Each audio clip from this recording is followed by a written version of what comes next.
Boa tarde a todos, eu me chamo Júnior. Eu faço iniciação científica no grupo de modelagem e aplicações paralelas, que fica na PUC-RS. Eu vou falar sobre um estudo que a gente realizou em cima do LU, que pertence ao NAS Parallel Benchmark. Esse estudo consiste na implementação paralela do LU utilizando um pipeline implícito. Os orientadores desse trabalho são o Dalvan Grigla e Luiz Gustavo Fernandes. Atualmente, para poder utilizar o máximo de uma arquitetura, é necessário fazer uso do paralelismo. No entanto, não é simplesmente spawnar threads em paralelo e querer que elas computem tudo em paralelo, porque aí pode acontecer como, por exemplo, na primeira figura, um gargalo.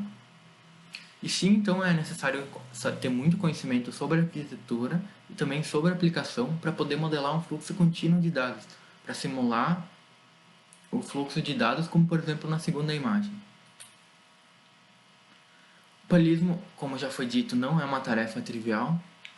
Além do mais, há diversos fatores que limitam a adição do paralelismo, onde um dos principais é a dependência de dados no tempo.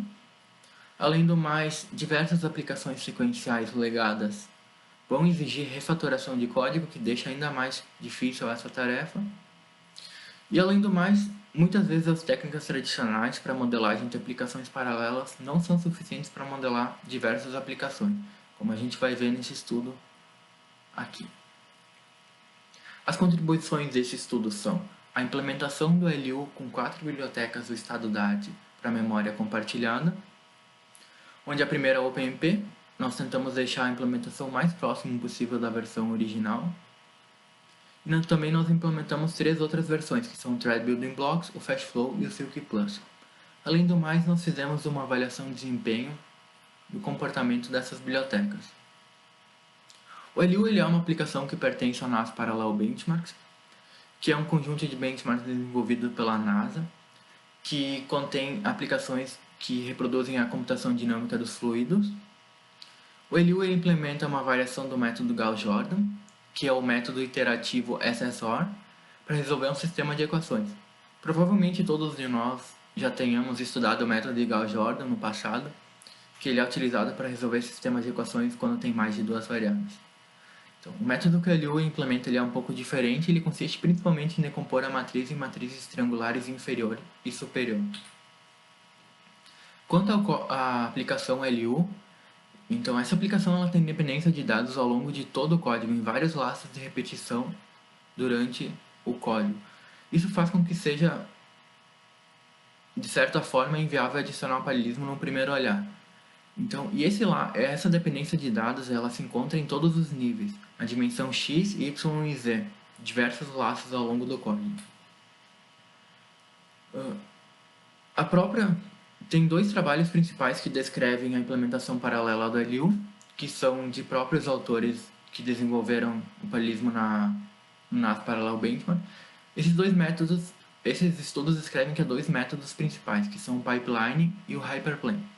Pipeline é o método que a gente vai utilizar, a estratégia, que ela mantém o padrão de acesso, com isso então a gente consegue fazer o uso otimizado da cache. Já o hyperplane ele é uma abordagem um pouco mais matemática, que ele consiste em que todos os pontos em um mesmo hyperplane poderiam ser calculados independentemente, no entanto o padrão de acesso é alterado. Antes de continuar com a apresentação, uma coisa que precisaria ficar clara é que, apesar da nossa implementação simular um pipeline, o LU ele não poderia ser implementado com um pipeline tradicional. Isso porque o LU ele não é ele não tem um fluxo de dados linear, com uma linha de produção contínua. O fluxo de dados do LU ele é multidimensional. Eu vou explicar um pouco mais adiante. As bibliotecas já foram ditas que nós implementamos 4 bibliotecas, o OpenMP e o TBB, que são da indústria, FastFlow, que é da pesquisa, e o Silk Plus, que vinha sendo desenvolvido pela Intel. O OpenMP ele tem diversas ferramentas que possibilitam então implementar o LU somente com essa biblioteca. No entanto, para as demais 3 bibliotecas, nós utilizamos adicionalmente a biblioteca do Pthreads para obter acesso a alguns mecanismos, como por exemplo espera e sinais condicionados. Nesse trecho de código a gente tem em alto nível representado o fluxo de execução do LU. Ele consiste basicamente em 2 loops principais de execução, onde há 2 funções que é o JAK-LD e o JAK-U, que são responsáveis por decompor a matriz em matrizes triangulares inferior e superior. Depois disso, então ele resolve o sistema de equações. A nossa implementação adicionou 2 pontos de sincronização nesse código, que são logo depois de decompor a matriz principal. Então, esses pontos de sincronização vão segurar as threads até que a computação anterior tenha sido finalizada. Então, e esse sinal que a computação foi finalizada, ele está em 2 pontos que são depois da resolução do sistema de equações. Ou seja, então, quando chegar nesse ponto significa que a computação finalizou e a thread vai sinalizar a próxima thread que precisava desses dados para poder continuar. Esse fluxo ele não fica tão claro somente em código, para isso nós criamos essa imagem para ajudar a compreender o fluxo de dados resultante.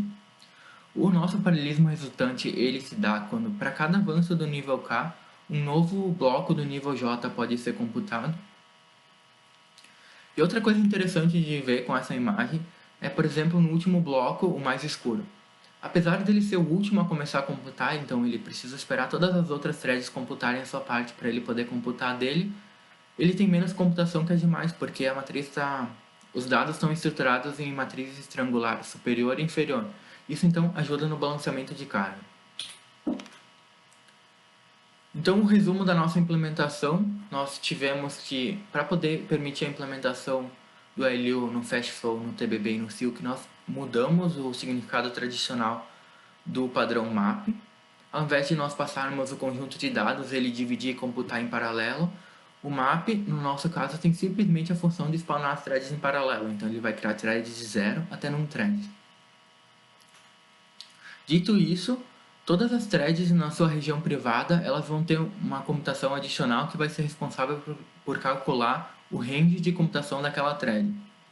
Então, apesar do código todo ser replicado, cada thread só vai computar em uma região específica de dados, como foi visto na imagem anterior. Com isso, então, a gente está trocando a abstração que as bibliotecas nos ofereciam, com o FastFlow, o TBB e o Silk, por flexibilidade, onde nós tivemos que implementar, por exemplo, manualmente o escalonamento. Os experimentos foram rodados no laboratório de alto desempenho da PUC-RS.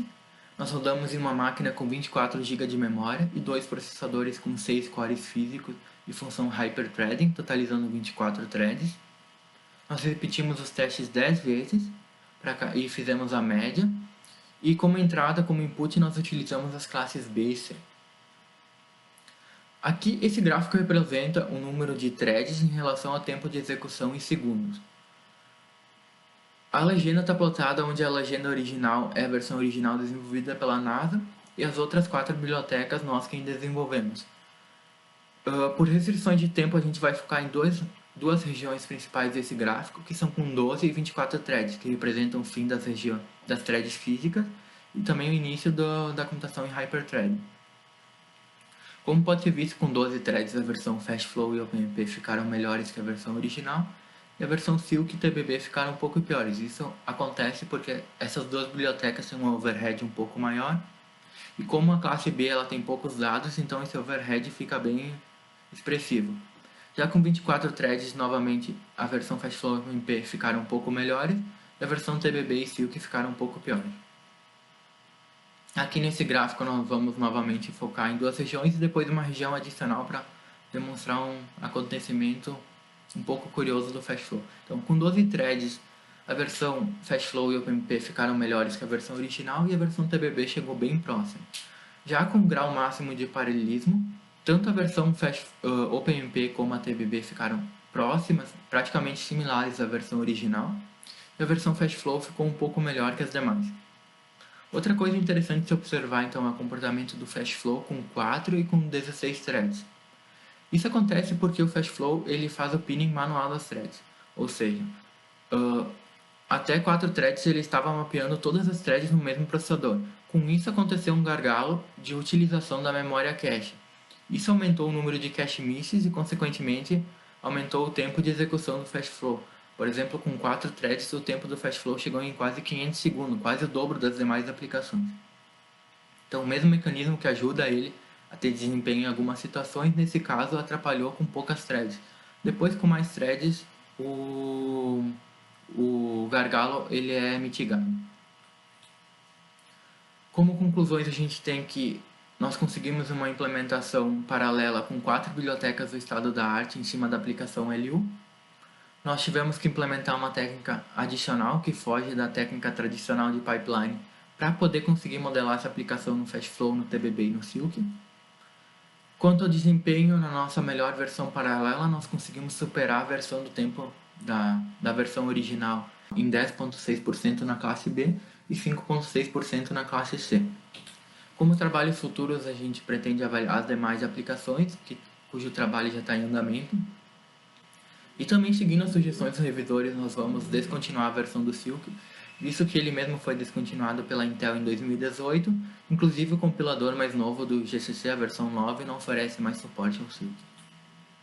Algumas referências utilizadas nesse trabalho, e é isso, muito obrigado. Tchau.